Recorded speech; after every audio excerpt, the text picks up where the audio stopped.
Hello guys, welcome. In this video, we will discuss what is taxable income and how to arrive at taxable income with the help of examples. Before understanding taxable income, first we need to know what is gross total income. So first we will discuss about gross total income, then we will move on to taxable income. Gross total income is your total income from all sources in a year. To tell you more specifically, it's your total income from all sources in a financial year. Here, financial year means the period between 1st April to 31st March every year. So you need to consider all the incomes earned by you during this period only. For example, financial year 2021 means it starts from 1st April 2020 and ends with 31st March 2021.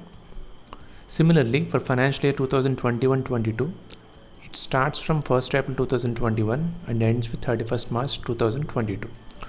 Now we will see how many heads of incomes are there in the Income Tax Act and under which categories you need to disclose your income. As per Income Tax Act, any income earned by you has to be classified under only 5 categories. These are income from salaries, income from house property, profits or gains from business or profession, capital gain income, and income from other sources. If you add all the income from these 5 heads, it is called as gross total income, which is also known as GTI.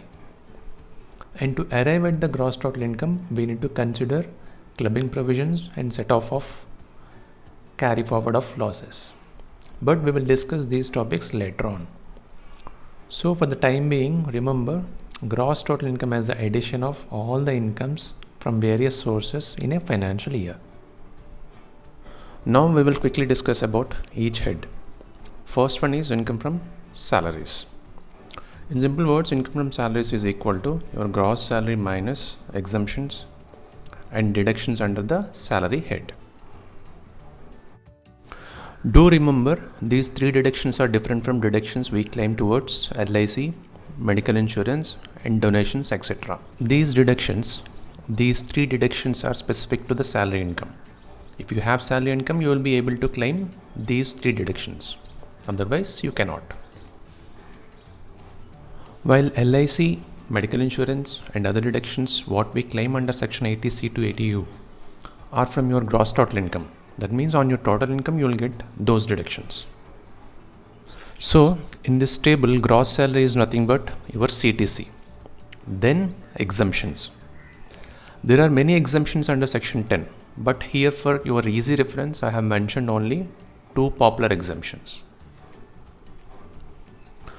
And one more thing here, tax professionals arrive at gross total income in a slightly different way. But for common man understanding, this should be fine. Then deductions under section 16.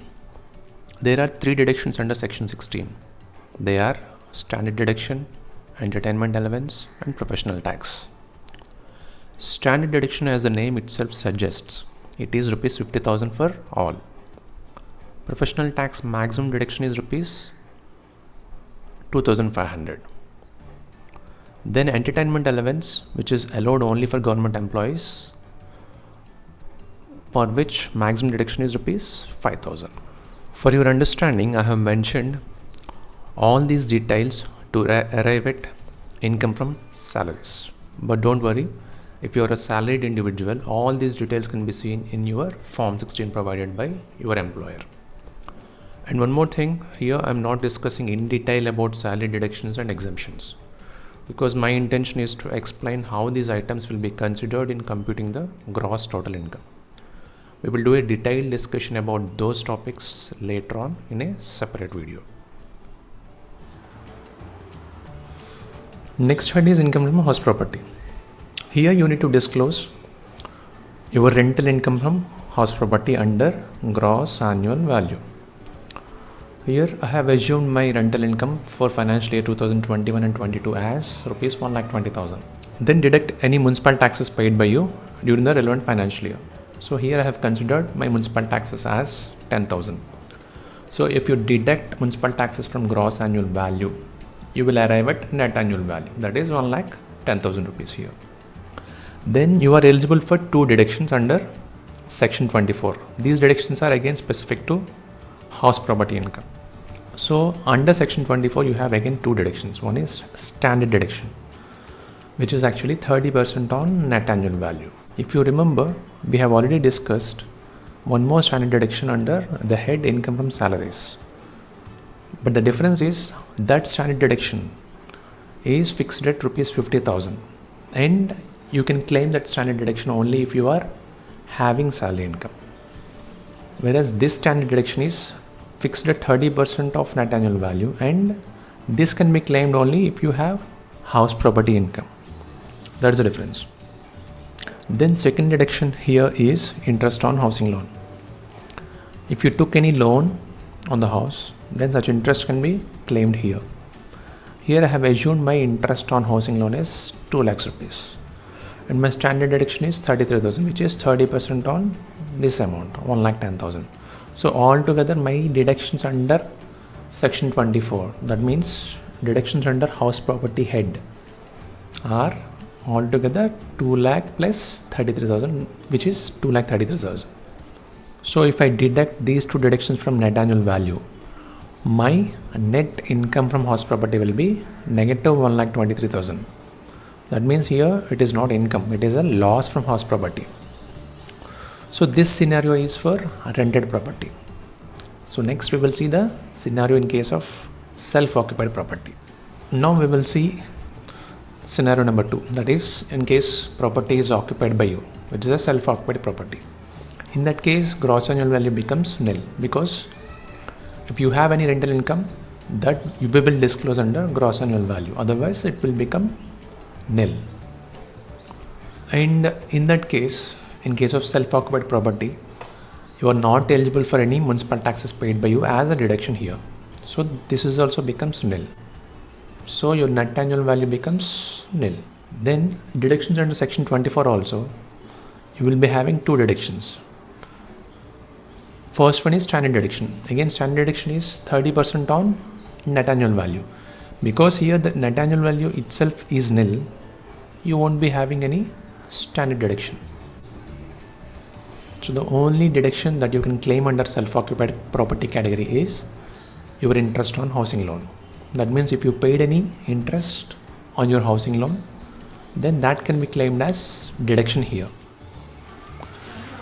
Here the important point is, for rented property there is no limit for interest on home loan deduction.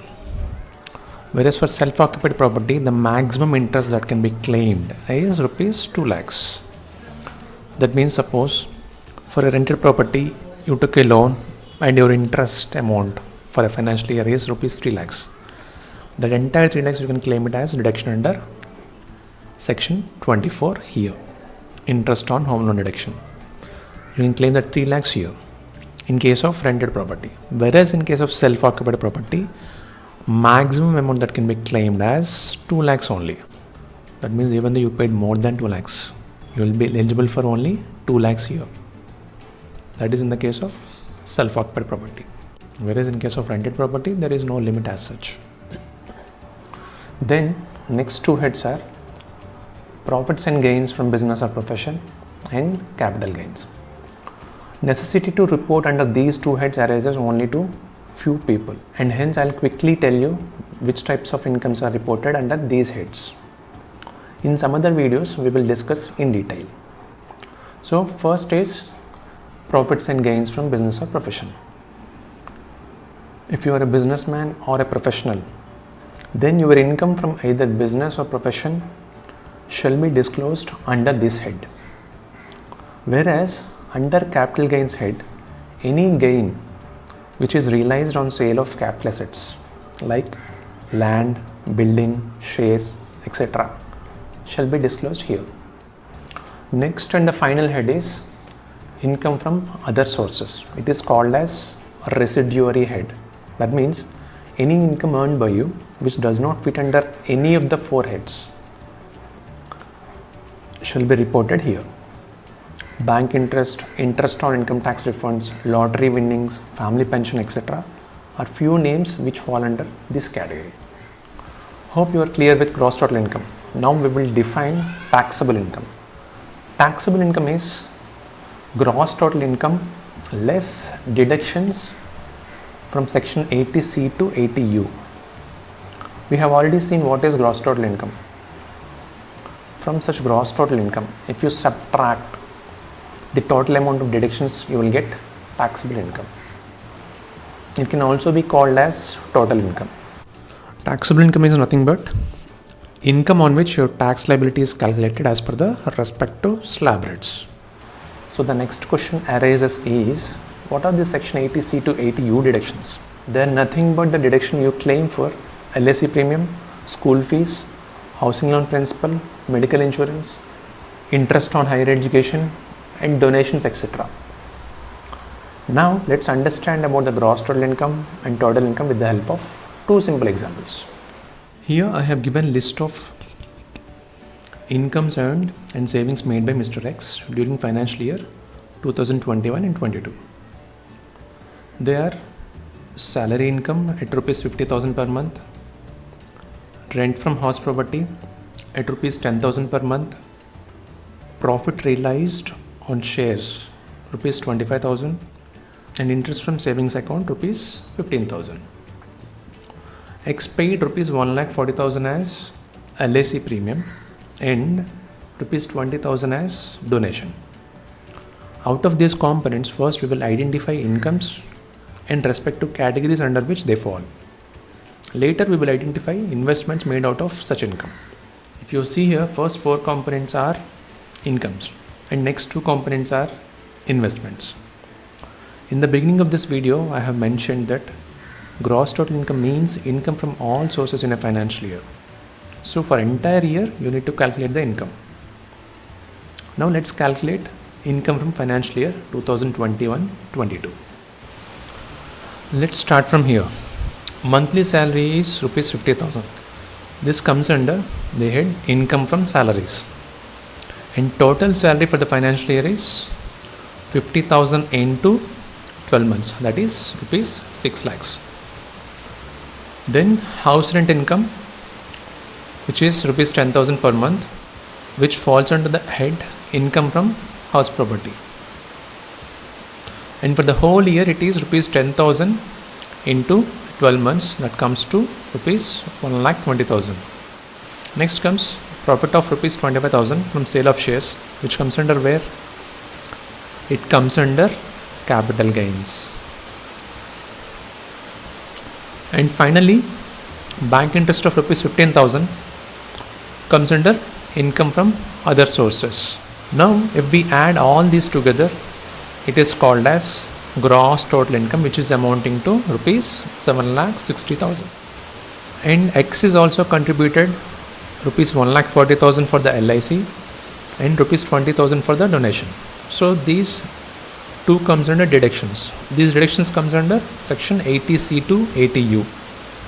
This comes under 80C and this comes under 80G. So all together these deductions amounting to rupees 1,60,000.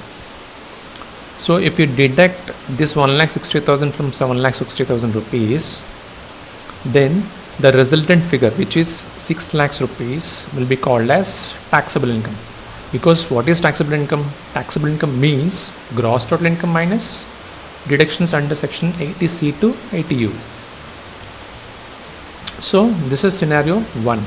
Now we will see another example wherein we will assume income from house property as a negative value of rupees 1,50,000 and all other incomes remains the same. If you see here, 6 lakhs in the first example, also 6 lakhs, and capital gain income, which is 25,000 in the first example, also is the same.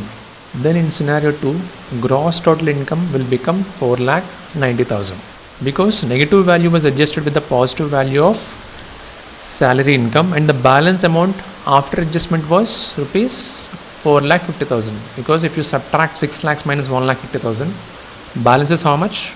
Rupees 4,50,000.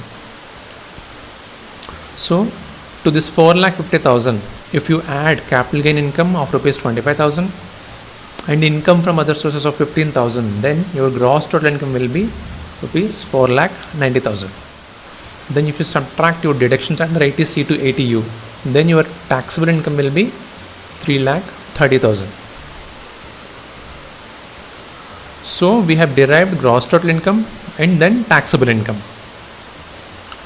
Now if you observe these examples very closely from taxable point of view, here loss from horse property made a huge difference in the taxable income, because in the first case it is income from horse property, whereas in the second case it is loss from horse property. When income was there, your taxable income is how much? Rupees 6 lakhs.